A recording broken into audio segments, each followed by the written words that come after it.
11 presenta el noticiero más influyente a nivel nacional. A continuación, 11 Noticias, emisión estelar. Esta noche en la emisión estelar de 11 Noticias.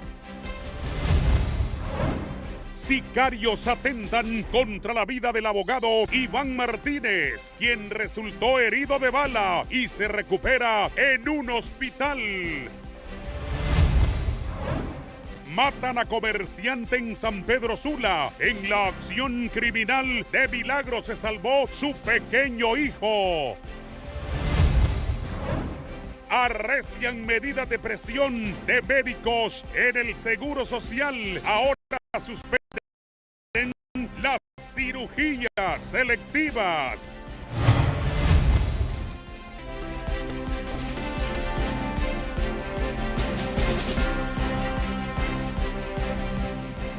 Buenas noches, bienvenidos a 11 Noticias, emisión estelar. Les saludamos hoy lunes, ya es 5 de junio del 2023. Andrea. Buenas noches, licenciado. Buenas noches, Honduras. Gracias por informarse con nosotros. Damos inicio con más de nuestros titulares.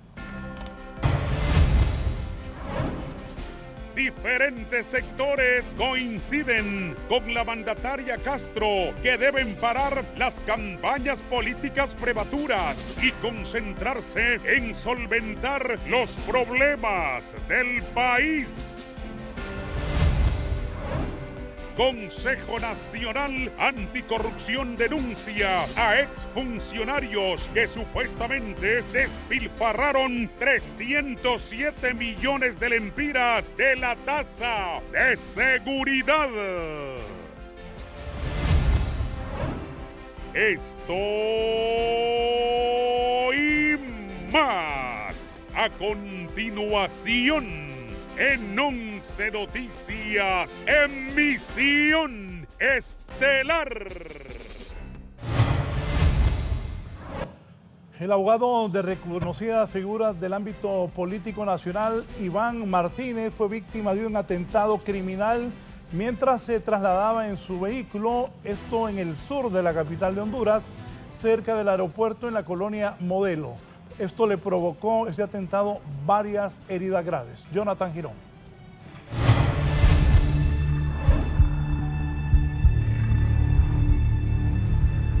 El sonido de los disparos y las sirenas de policía nuevamente convirtieron en miedo lo que parecía ser una tranquila mañana de lunes en Tegucigalpa.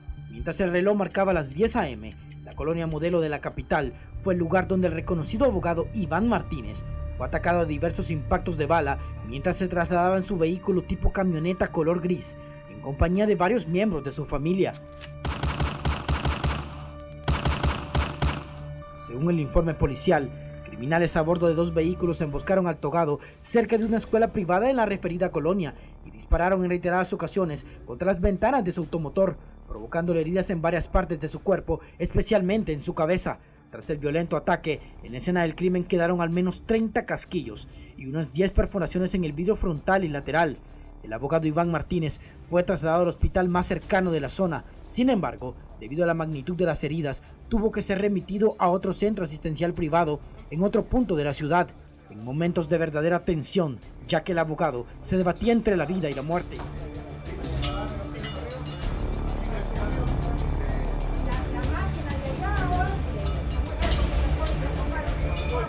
Minutos más tarde, se conoció que Martínez formó parte del equipo de defensa legal del expresidente hondureño Juan Orlando Hernández durante su proceso de extradición.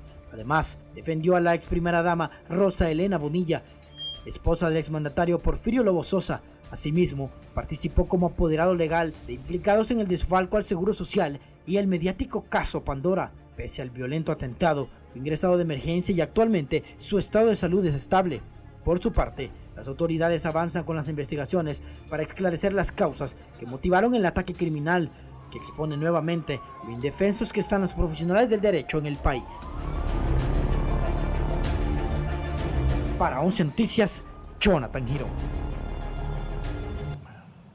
Bien, damos seguimiento a este atentado que ha sufrido el abogado Iván Martínez Él fue intervenido quirúrgicamente en un centro asistencial de la capital. Voy de inmediato en vivo con mi compañera Carolina Martínez. Carolina, adelante, ¿cuál es la situación del abogado? Gracias, licenciado. Muy buenas noches Andrea, televidentes a nivel nacional de 11 Noticias. Así es, nos ubicamos desde un punto de la capital donde precisamente fue trasladado el abogado Iván Martínez para someterse a una cirugía de forma de emergencia, según ha confirmado una fuente cercana a 11 Noticias, mientras él se recupera. Más detalles de cómo fue este procedimiento se mantiene de forma reservada. Mientras esto acontece, las autoridades de la Policía Nacional nos han informado precisamente que se encuentran desplazando equipo policial en varias colonias capitalinas, esto con el objetivo de dar con el paradero de los presuntos responsables. Escuchemos de forma inmediata al portavoz de la DPI, Juan Sabión.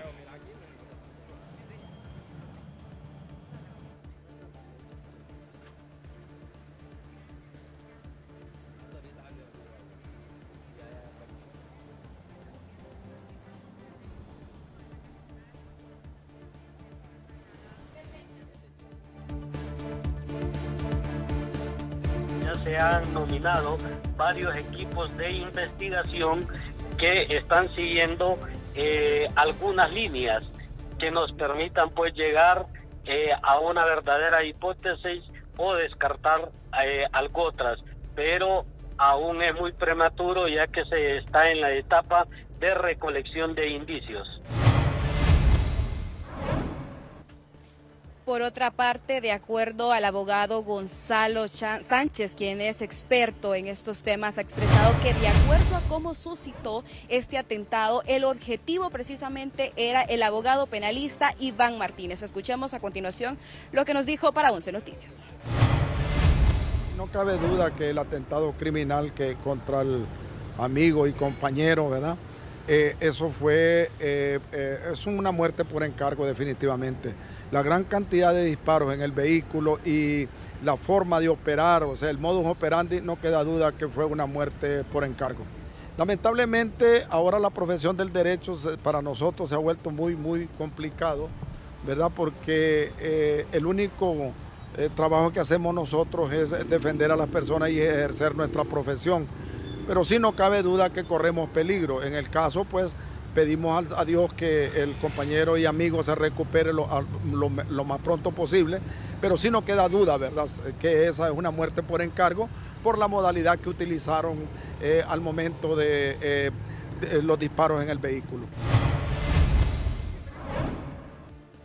Precisamente la información que se desprende contra este caso, donde reiteramos, pues el abogado penalista Iván Martínez permanece hospitalizado en un centro asistencial privado donde nos ubicamos precisamente en este momento. Ya los médicos y una fuente cercana a 11 Noticias ha informado que se sometió a una cirugía y ha resultado pues satisfactoriamente, mientras él se encuentra recuperando. Mientras tanto, también la Policía Nacional ya trabaja en estos procesos investigativos para dar con el presunto paradero del atentado. Información que puedo brindar con ustedes, compañeros, y a los televidentes de 11 Noticias a esta hora de la noche.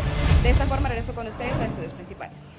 Bien, gracias a Carolina Martínez. Por otro lado, sigue la violencia. Han asesinado a un comerciante en el interior de su carro. Esto ocurrió en la capital industrial del país. En el atentado criminal, de milagro se salvó su pequeño hijo, nos informa la periodista Shirley Martínez. Luego de una mortal persecución por la primera calle de San Pedro Sula, un comerciante fue asesinado en el interior de su vehículo por individuos a bordo de motocicletas. Su pequeño hijo, quien le acompañaba en el momento del ataque, de milagro se salvó y resultó ileso. La víctima fue identificada como Elkin Javier Pineda Hernández, de 31 años, quien hace 2 años trabajó para la Municipalidad sanpedrana e incluso participó en actividades políticas. En medio del dolor, sus familiares clamaron justicia. Un negocio, él tenía restaurante y todo. A saber por qué sería, solo Dios sabe. El que lo hizo, que Dios le bendiga. Que Dios le bendiga al que lo hizo. Las autoridades aún no manejan el móvil del crimen, pero aseguran que pronto podrían dar con el paradero de los responsables. Hecho violento en donde lamentablemente pues ha perdido la vida un joven de 30 años que fue identificado como Elkin Pineda. Se empiezan a hacer algún tipo de diligencias como lo es la solicitud de las cámaras de video que se encuentran en todo este sector. Los investigadores agregaron que Laura Oxiso era originario de San Luis, Santa Bárbara, tenía varios negocios en Copán y actualmente residía en la ciudad industrial. El hecho violento también provocó que el vehículo de la víctima impactara contra una motocicleta que circulaba en la zona. De acuerdo a expertos, este hecho violento responde a riñas entre estructuras criminales, pero las autoridades no tienen las capacidades tecnológicas para frenar esta ola de violencia en el país. No hay una política del Estado en materia de delincuencia, no la hay. Entonces estamos ante la carencia de un montón de cuestiones de Estado que son necesarias e inherentes a este tipo de problemas. Pero lo preocupante es que no se mire que se esté enfrentando como se debe el problema y buscar las medidas más adecuadas para ello. Para 11 Noticias, Shirley Martínez. Bien, vamos a advertir de las fuertes imágenes. Si tienen niños cerca, por favor retírenlos. Las cámaras de seguridad captaron el impactante momento en que un grupo de individuos fuertemente armados, vean ustedes, asesinaron con saña a un hombre de 30 años. Esto ocurrió en el Progreso Lloro. El video muestra cuando la víctima, que tenía escasos segundos de caminar frente a un hotel de la zona, es atacado a disparos en múltiples ocasiones mientras pretendía abordar su motocicleta. La víctima correspondía en vida al nombre de Eduardo Cervantes. De momento se desconocen las causas de este hecho violento que, imagínense, lo acribillan a balazos. Impactantes imágenes, por eso pedimos que si tenían niños los retiraran.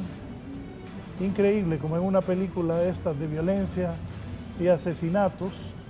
Igual ocurrió hoy con el abogado Iván Martínez en la colonia Modelo, que miren, lo bañan a tiros a ese muchacho que se iba a subir a esa motocicleta roja. Son 4 los atacantes.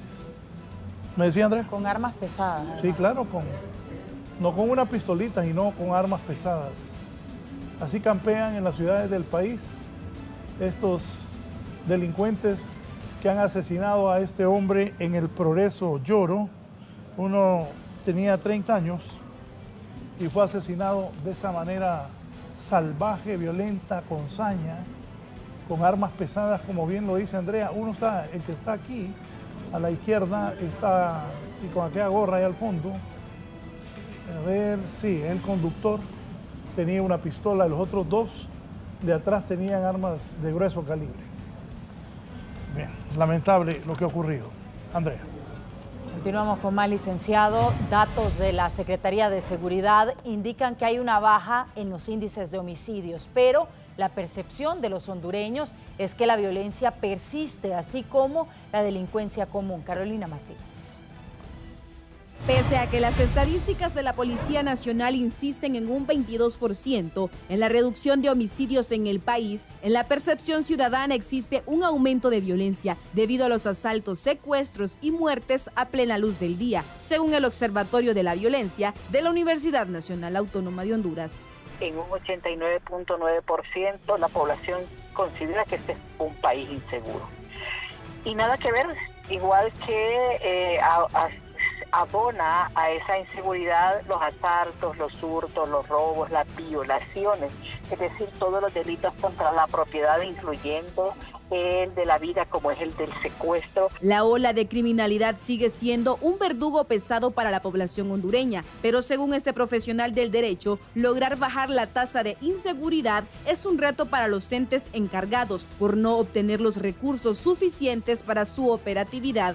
Esto le genera retos en el ámbito operacional, tanto preventivo e investigativo, a cualquier organización del Estado que se dedica a mantener y hacer prevalecer la sana convivencia y la paz ciudadana. Los atentados y otros hechos delictivos no solo están a la orden del día, sino también ocurren en pleno estado de excepción y a criterio de expertos, aunque se implementen nuevas medidas, estas serán insuficientes si el Ministerio Público mantiene impunes los casos. Y el Ministerio Público juega un rol muy importante dentro de cualquier decisión que se tome y estrategia.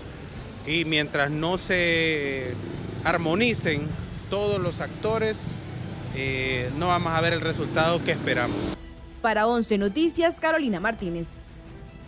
Funcionarios de la Policía Nacional capturaron a un sujeto acusado de la violación agravada y 2 delitos más en perjuicio de una menor de 12 años. El sospechoso se llevó a la menor por la fuerza, la mantuvo privada de su libertad y la abusó sexualmente durante varios días. La captura se efectuó en la aldea El Arado, municipio de Curarén.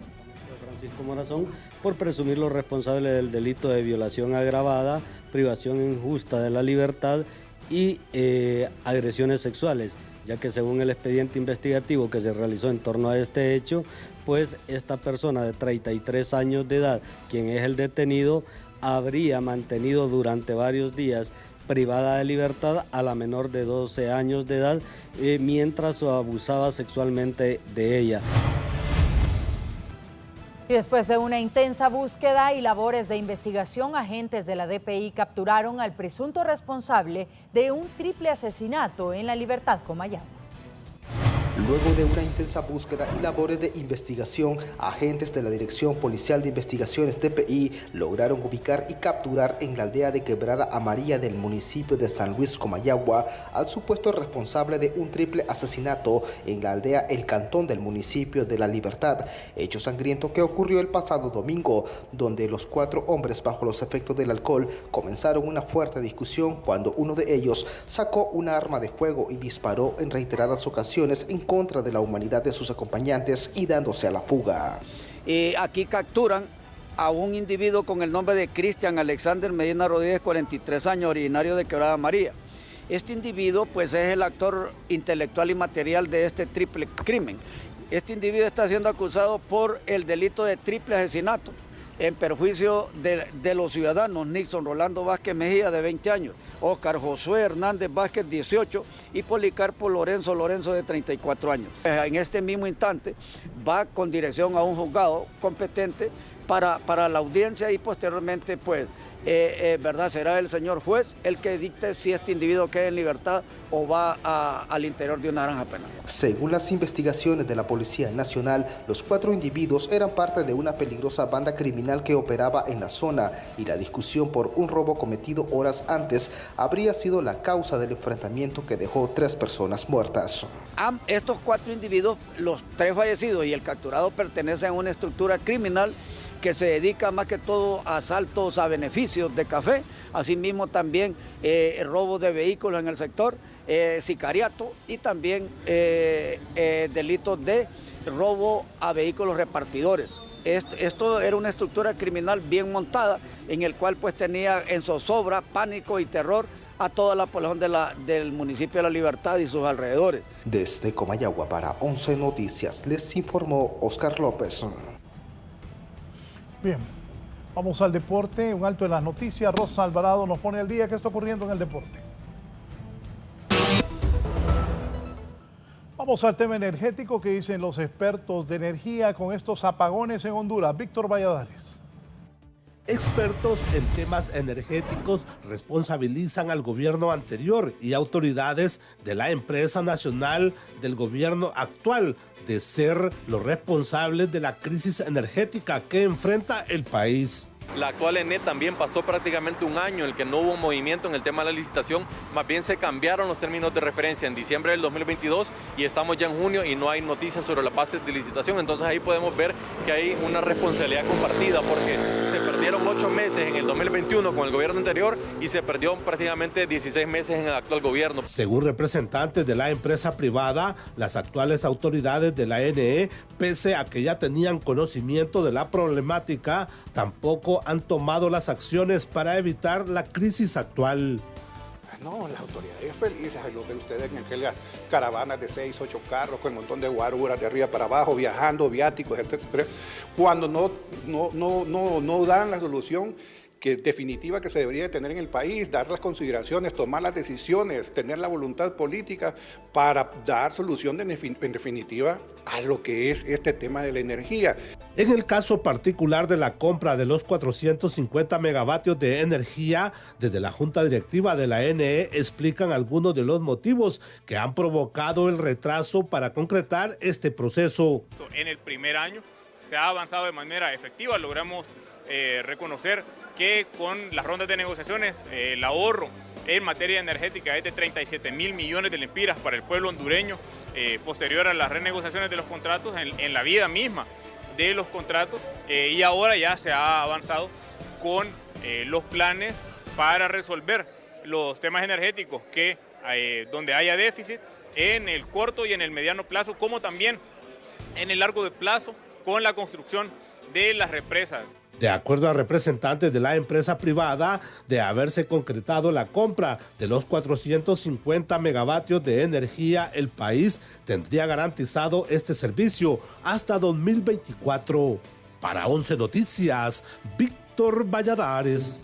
En la zona norte de Honduras, los industriales, pequeños y medianos empresarios sugieren alternativas para enfrentar esta crítica situación que no hay luz. Valeria. La aguda crisis energética que atraviesa el territorio nacional ha sido cuestionada por diversos sectores, quienes aconsejan buscar alternativas para acabar con la misma. Según reconocidos empresarios, la compra de energía en el mercado regional vendría a finalizar esta situación. Tratar de seguir comprando energía y potencia en el mercado eléctrico regional. Eso debe seguirse porque es lo más inmediato. Segundo, se debe hacer un plan para ver si podemos arrancar los motores que utilizan las empresas en su industria para soporte, para que esos motores puedan permitir que estas industrias se puedan desconectar y reducir la demanda entonces durante las horas de más críticas que estamos viviendo. Para los microempresarios, la problemática radica en la escasa voluntad política. Aseguran que es urgente tener una reestructuración en el sector energético para poder hablar de soluciones. Agarrar al toro por los cuernos. Las térmicas sabemos que están haciendo esto. Lo otro, ese montón de gerentes que estuvieron en la ENE, que firmaron esa cantidad de contratos que sabían que era para enterrar a la ENE, debían de estar presos. En el sector industrial, aseveran que hasta el momento las pérdidas han sobrepasado las estimaciones del sector. Sugieren que las únicas opciones para recuperar este rubro tan importante es la construcción oportuna de represas. Capitalizar la generación de energía eléctrica una vez almacenado esos grandes volúmenes de agua con las represas de Icatú y Los Llanitos, y también el tablón, aunque sea muy poco lo que vaya a generar, 20 megas vendrían a solucionar cantidad de problemas. Para 11 Noticias, Valeria García. Y las autoridades de la Secretaría de Agricultura y Ganadería han descartado que el país pueda enfrentar problemas con abastecimiento de leche o carne de res luego que se reportara la muerte de ganado vacuno por sequía en el departamento de Yoro y en lo relacionado a la rabia bovina. La titular de la Secretaría además aclaró que después de realizar un estudio de campo solo se logró confirmar un caso positivo de esta enfermedad. Hay algún ganado que se nos dice que también es por falta de alimento. Entonces yo creo que la responsabilidad de todos nosotros, no solo de la Secretaría de Agricultura y Ganadería, todas las organizaciones de productores en todos lados, es trabajar bajo una estrategia que nos permita tener alimento para el ganado para evitar esa situación. Es el mismo problema con sequía. También debemos de garantizar tener los reservorios de agua, pues no solo para producir, también para alimentar, para bebidas del ganado, etc. Con la sequía tenemos un plan nacional de respuesta a sequía desde comienzos de año. Ya sabíamos que era un año niño y que niña el año pasado y que este podía ser niño. El Fondo Monetario Internacional inicia la revisión de la economía del país con las expectativas de firmar un acuerdo con el gobierno hondureño. Víctor Valladares. Representantes del Fondo Monetario Internacional arribaron al país este lunes y durante 2 semanas revisarán la situación de la economía nacional. Y durante este tiempo mantendremos diversas reuniones con el gobierno de la presidenta de Honduras, Xiomara Castro. Además, también tenemos reuniones con el sector privado y la sociedad civil. Durante nuestra visita, revisaremos la economía hondureña bajo el actual contexto internacional y continuaremos nuestra estrecha y productiva colaboración con el gobierno, incluyendo la búsqueda de formas sobre cómo apoyar el plan de reformas de la presidenta. A criterio de algunos economistas, temas como los avances en la Ley de Justicia Tributaria, la Empresa Nacional de Energía Eléctrica, el déficit fiscal y el valor de la lempira frente al dólar serán puntos centrales en estas reuniones. Las relaciones con el fondo realmente son importantes porque mandan un mensaje a la comunidad financiera internacional, a los organismos internacionales de financiamiento como el mismo BID, Banco Mundial, muchos cooperantes bilaterales, en el caso de Japón, la Unión Europea, basan mucho sus decisiones en este acuerdo con el Fondo Monetario. Creo que si el Fondo Monetario viene con sus mismas políticas de austeridad, su misma política de devaluar aceleradamente, y además de eso, con su política de devaluar la moneda, yo creo que este gobierno no lo va a aceptar. Para 11 Noticias, Víctor Valladares. Y a criterio de algunos diputados nacionalistas, si no se ratifica el acta en la primera semana de julio, el tema de la adhesión de Honduras al Banco de Desarrollo de América Latina solo podrá discutirse nuevamente hasta el próximo año 2024.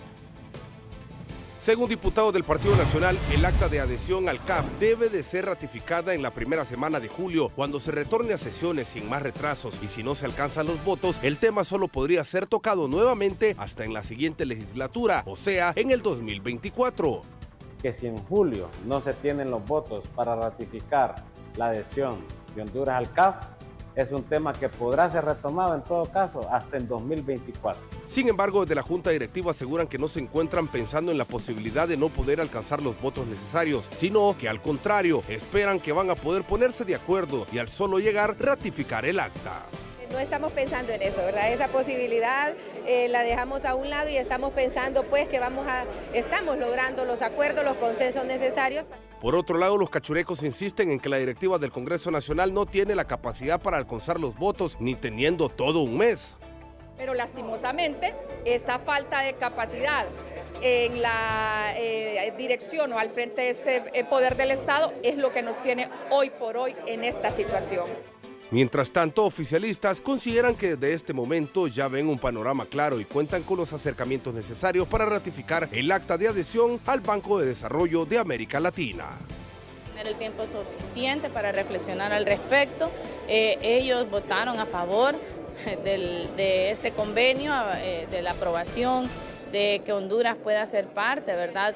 Pueda contar con un nuevo esquema de financiamiento y el acta pues básicamente consiste nada más en ratificar lo que ya se aprobó.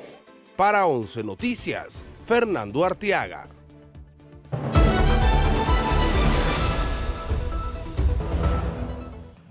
Bien, para no perder la costumbre en Honduras, ahora los médicos del Seguro Social arrecian sus medidas y suspenden las cirugías selectivas, esto en todo el país. Valeria Rojas.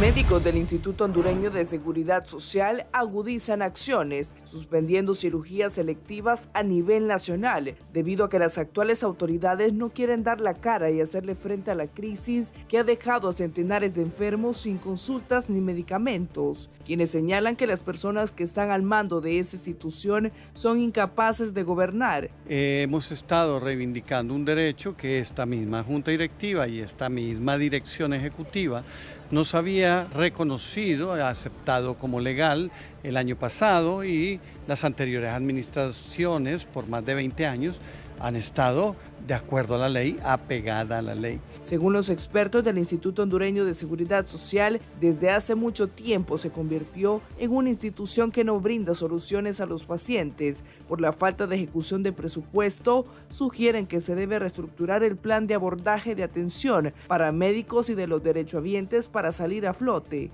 Es más que un problema legal, es un problema de tipo sociolaboral que requiere tanto el cumplimiento por parte de los patronos, de tal manera que impidan que se den ese tipo de justificaciones.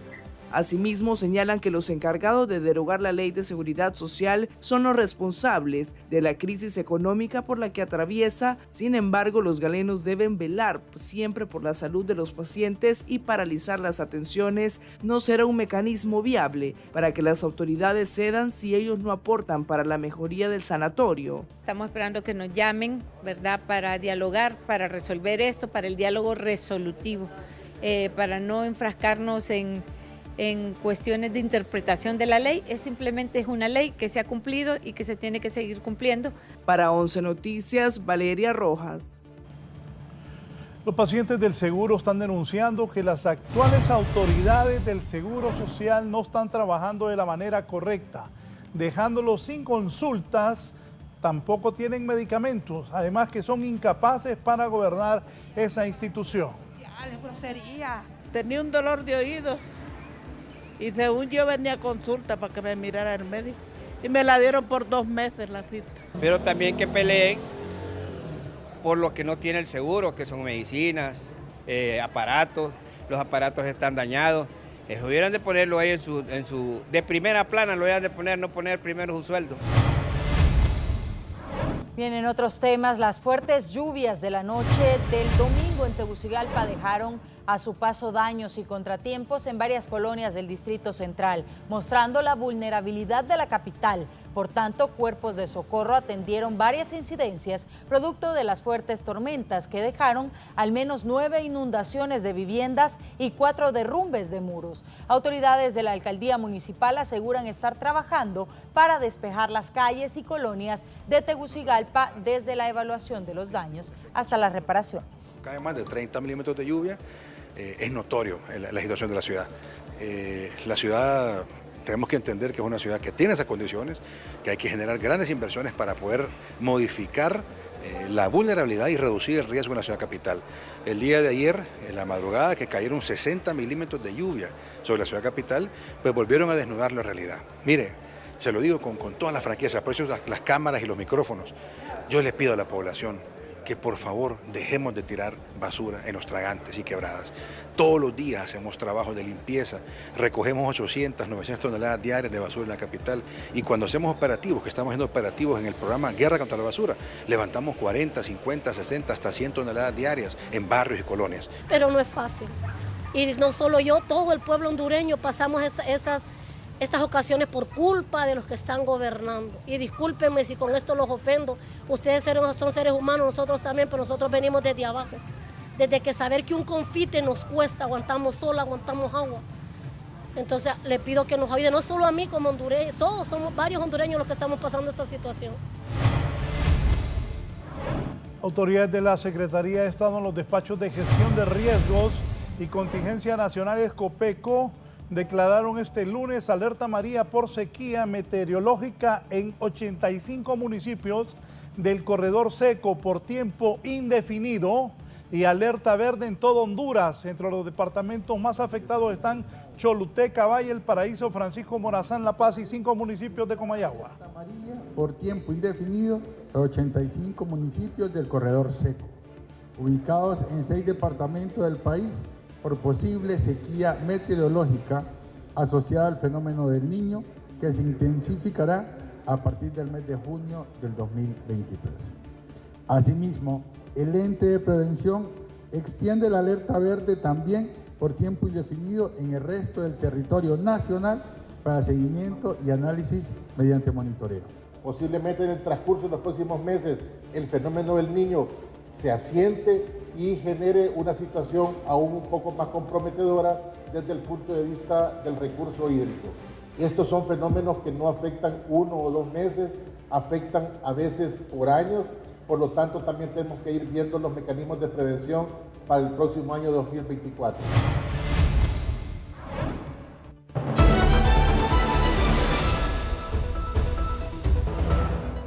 Con la presencia de varios funcionarios nacionales y diplomáticos de otras naciones, hoy el gobierno chino abrió su embajada en Tegucigalpa, con la cual se formalizan las relaciones entre ambas naciones.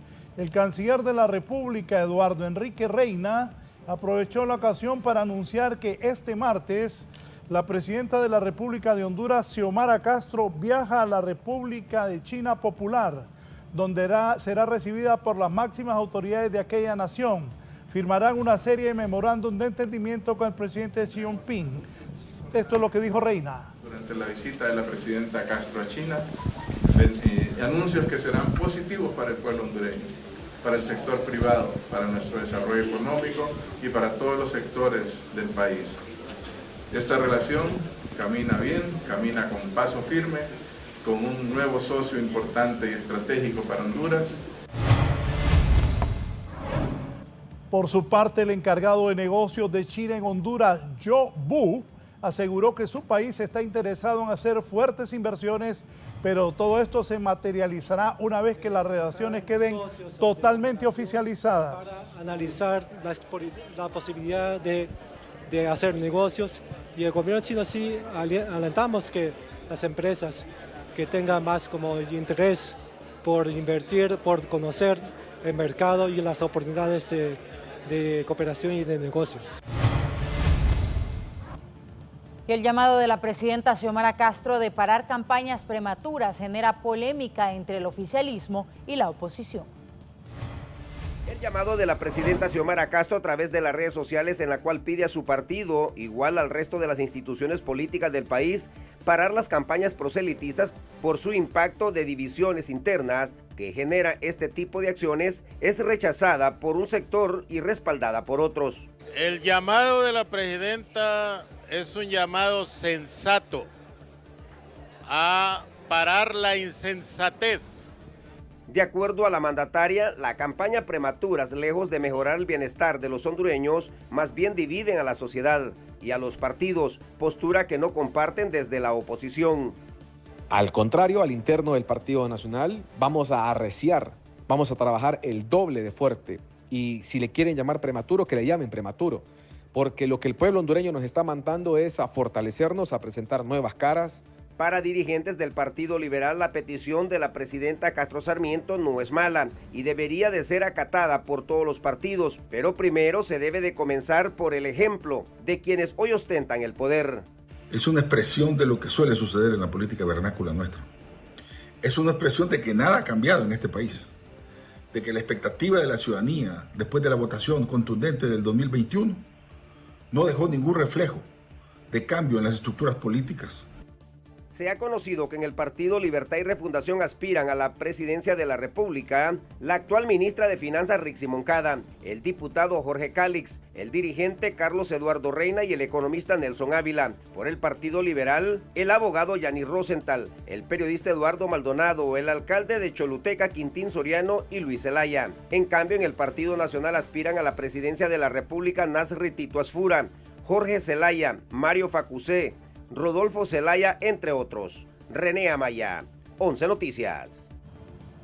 Bien, y desde el Congreso Nacional consideran oportuno el llamado de la presidenta Xiomara Castro para que a lo interno eviten trabajar en campañas políticas prematuras. Luego que el expresidente y asesor presidencial Manuel Zelaya considerara que es inapropiado, prematuro e imprudente dispersar fuerzas en vez de buscar consensos y responder los ataques contra la presidenta Xiomara Castro de las élites que pararon en el Congreso Nacional la lectura del acta y la ley de justicia tributaria, la diputada e hija de la pareja presidencial, Hortensia Zelaya, respaldó esta postura. El Congreso Nacional tiene un rol y un papel histórico en este momento de construir lo que será una nación que transite hacia una democracia, desde una dictadura. Y ese camino tiene que pasar por consenso. Diputados nacionalistas entienden que ese mensaje de los libres de Libre es para su misma bancada, la cual al parecer cada día más se divide, por lo que ven con buenos ojos este llamado.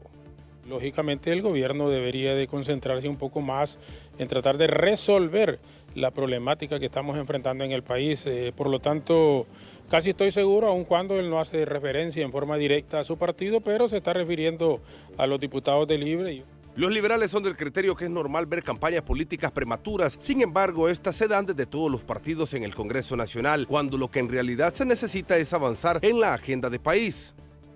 Yo creo que Libre, su estructura, sus diputados, sus alcaldes nunca han dejado de hacer política.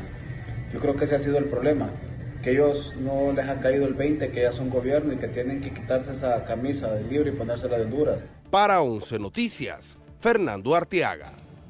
Ha trascendido en las últimas horas la renuncia del abogado Freddy Cerrato como director del Instituto Hondureño de Formación Profesional Infop, y ha trascendido también que va a asumir la Secretaría de Desarrollo Económico de este gobierno. Voy en vivo con mi compañera Carolina Martínez. Carolina, adelante. Gracias, así es, licenciado. Información que trasciende luego de una larga problemática entre el Sindicato de Trabajadores y autoridades del Instituto Nacional de Formación Profesional Infop.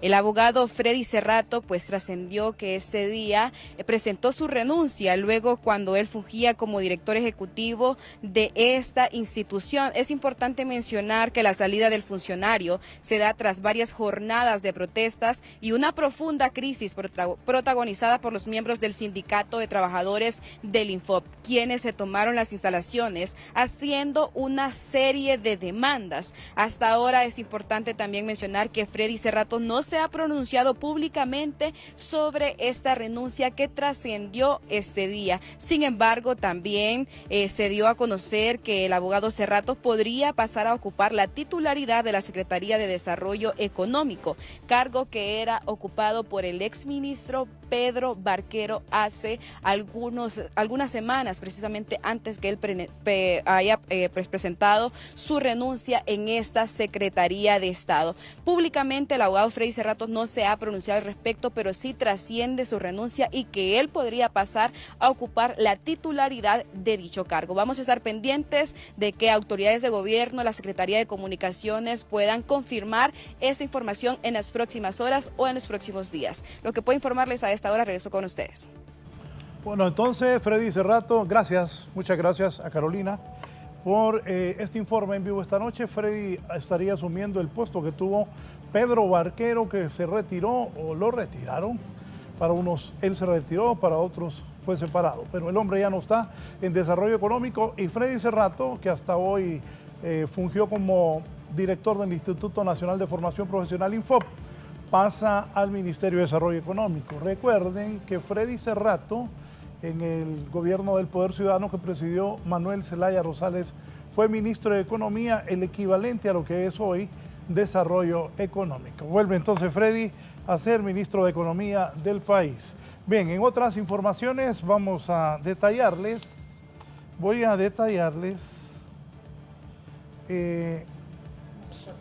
sí, pero antes de eso tuve una comunicación con el exministro de Seguridad, Arturo Corrales Álvarez, también es canciller de la República, sobre una denuncia que hizo el CNA sobre el tazón de seguridad a varios exfuncionarios. La pausa y continuamos.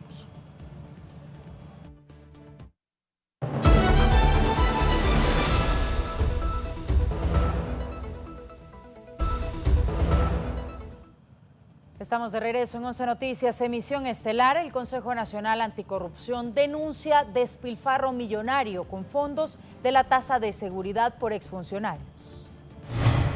El Consejo Nacional Anticorrupción presentó una denuncia por despilfarro millonario injustificado por exfuncionarios durante el gobierno del Partido Nacional con los fondos de la tasa de seguridad.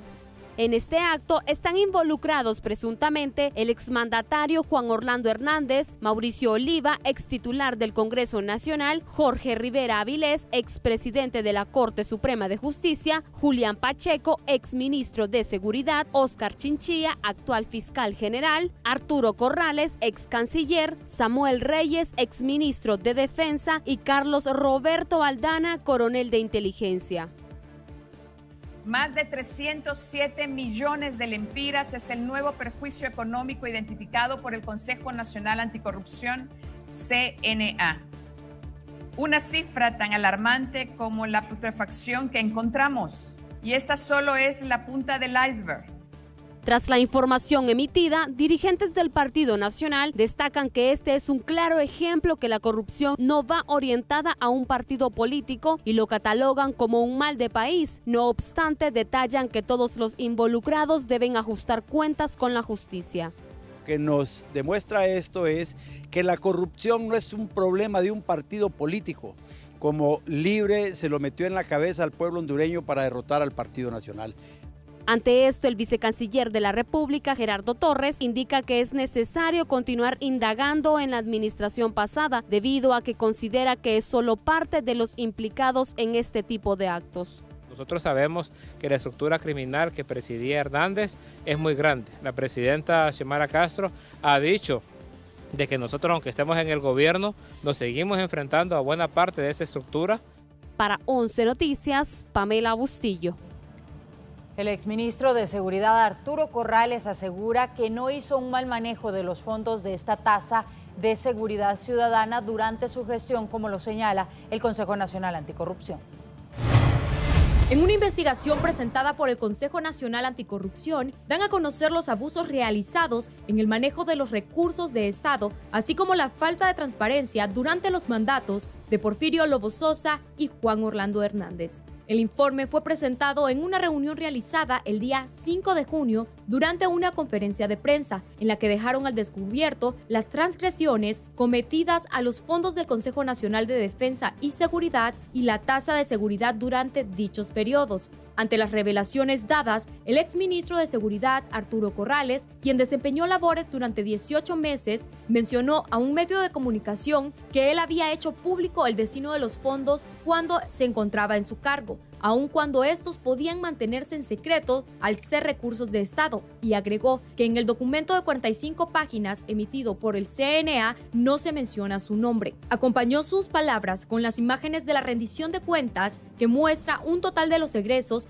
durante su periodo como ministro de Seguridad, además de un diagnóstico del manejo de fondos en el año 2014. Para 11 Noticias, Blanca Ávila. Bien, sobre este tema, el exministro de Seguridad y ex canciller de la República, el ingeniero Arturo Corrales Álvarez, también tuvo una comunicación con la abogada Gabriela Castellanos, director del CNA, de una manera respetuosa. El exministro Corrales se dirigió respetuosa, clara y sólida, se dirigió a la abogada Castellanos diciéndole lo siguiente: es de justicia, dice Arturo Corrales, el aclarar que en la denuncia que hace el CNA por medio de un informe de 45 páginas, ni mi nombre ni mi gestión como ministro de Seguridad es mencionada en ninguna parte. En ninguno de los 15 casos que hace el informe es oportuno señalar que durante mi gestión me acompañaron la OEA, la Policía de Colombia, Transparencia Internacional, verificaciones de avances por parte de Barómetro de las Américas, y todas estas instituciones hicieron públicas sus opiniones resaltando mi gestión, dice Arturo Corrales a la abogada Gabriela Castellanos del CNA. Sigue diciendo Arturo Corrales: el 8 de enero del 2015, en un acto público desarrollado en la Universidad Nacional Autónoma de Honduras, presentó un informe pormenorizado de mi gestión, y dicho informe, además de acompañar las opiniones antes citadas, se dio un detalle reglón a reglón de todos, absolutamente todos los fondos que tuve la responsabilidad de administrar, incluyendo los fondos de la tasa de seguridad, dice el exministro de Seguridad Arturo Corrales en esta información que maneja el departamento de 11 Noticias.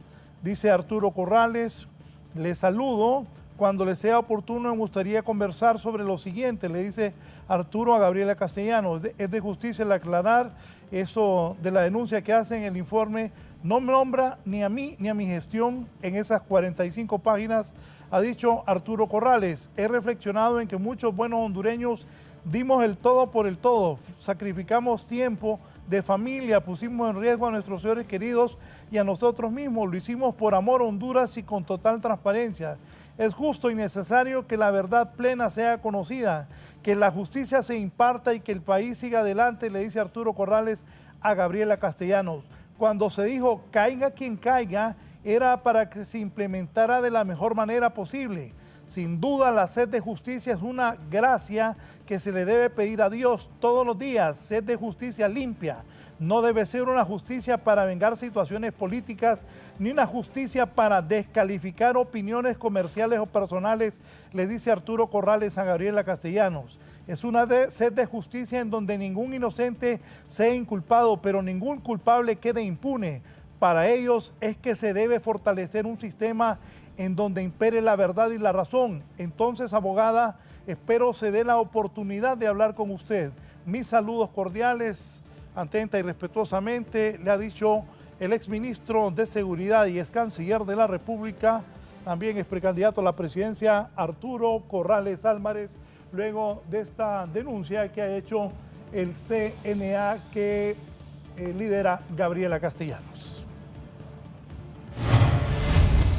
Nos vamos. Nos despedimos, hemos llegado al final de 11 Noticias, emisión estelar. Gracias por haber finalizado pues el informe de este día con nosotros. Queda pendiente el gallo de los deportes y por supuesto la mejor programación este día lunes, iniciando semana.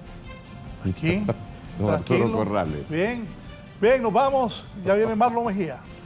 Feliz noche. Buenas noches.